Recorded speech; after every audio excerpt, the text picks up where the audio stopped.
Hello, this is Jojo, the QA Lead for Stellaris, here with a video dev diary while Stephen is elsewhere in space.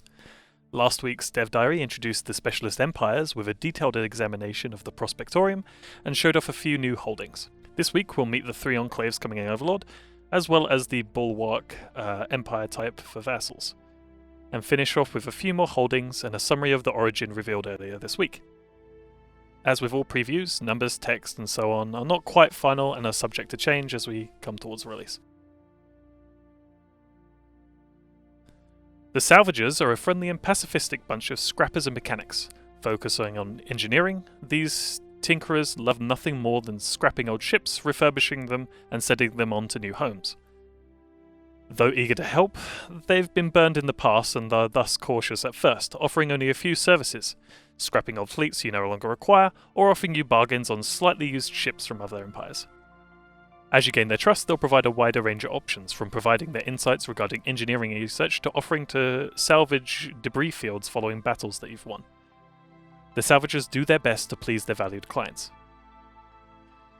Now the Shroudwalkers.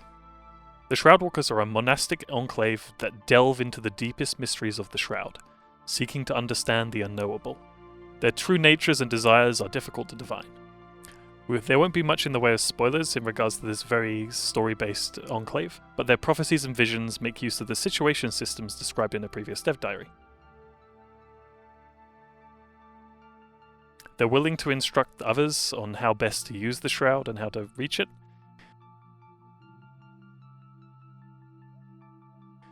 Those of you feeling particularly brave can also seek knowledge on how to travel through the Shroud itself, asking them to create a wormhole-like bypass from one of their systems to your own.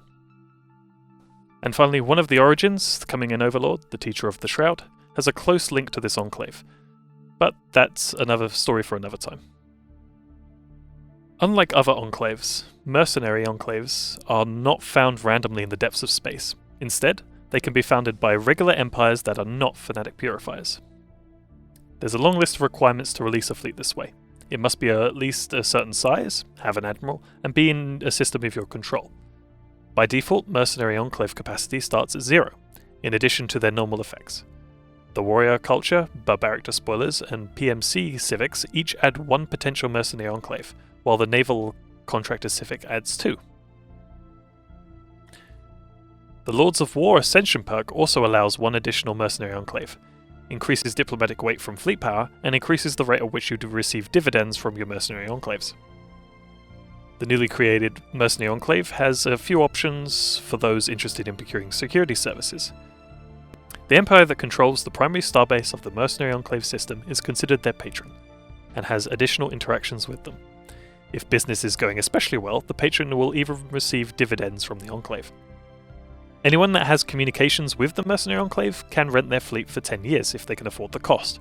Prices may vary depending on what the mercenaries think of you, and whether you're their patron or not.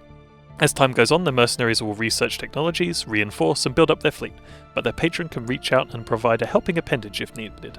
If they have an excellent relationship with the mercenaries, a patron can even ask them to break an active contract, but they'll have to provide some recompense to their current client and they won't be very happy about it.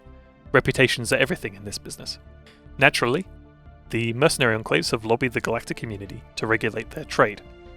One of the new resolution categories in Overlord is defense privatization. This line of resolutions focuses on encouraging the empires of the galaxy to leave the fighting to professionals. It allows their empires to create more mercenary enclaves, increases the rate of dividend payouts, and places significant limits on non-mercenary navies. Like most other resolutionary categories, Federations adds 2 extra tiers, and as usual the final tier is maybe a bit extreme. That's not all the galactic community is up to either, but we'll go into more detail on that at a future date. Standing firm against the Overlord's enemies is the Bulwark, the second of the specialists coming in Overlord. The Tebran citizen regime serves our glorious republic as a bulwark.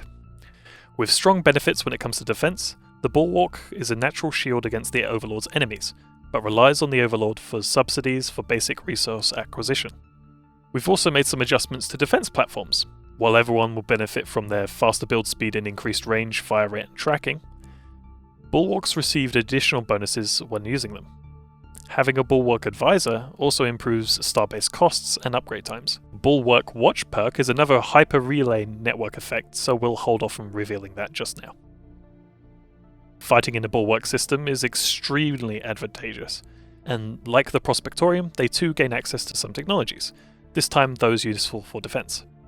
Like the Prospectorium, at Tier 2 the Bulwark also adds special traits to some of their leaders, admirals in their case.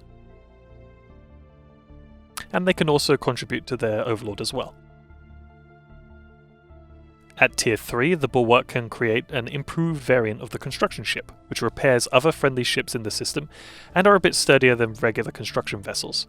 If they have completed the Unyielding Tradition tree, this effect is increased.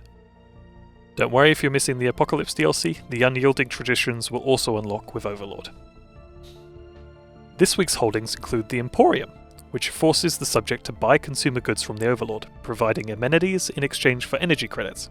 More holdings also exist that tax subject production, such as the aptly named Ministry of Production and the Ministry of Energy. The Materials Ministry, revealed 2 weeks ago, has been renamed the Ministry of Extraction, and now has volatile modes upkeep.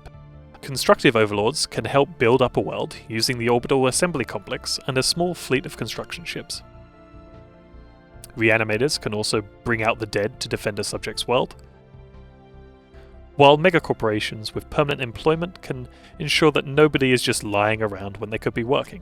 Lastly for today, megacorporations with the franchising civic can choose to exert direct control and micromanage subject planets, where they also have a branch office, much to the dismay of the workers there. The ethics attraction on this holding will also change to match any fanatic ethic the Overlord may have. As a reminder, these previews are still subject to change and balancing. Prices and upkeep especially have changed since we last took the screenshots. With the Imperial Fiefdom origin, your first steps into space were brutally cut short. Immediately subjugated alongside several others, you can begin the game as a specialist empire of your choice, with a few additional gifts from your Overlord. Whether you break free or not will be up to you. And, additionally, if multiple players select this origin, they will all start as minions of the same advanced AI empire. Next week we'll examine some of the new constructions you'll be able to build, research the Stellarium, look at specialist holdings, revisit the galactic community, and reveal another origin. Thank you for watching, and be sure to subscribe so you don't miss the next video of Dev Diary.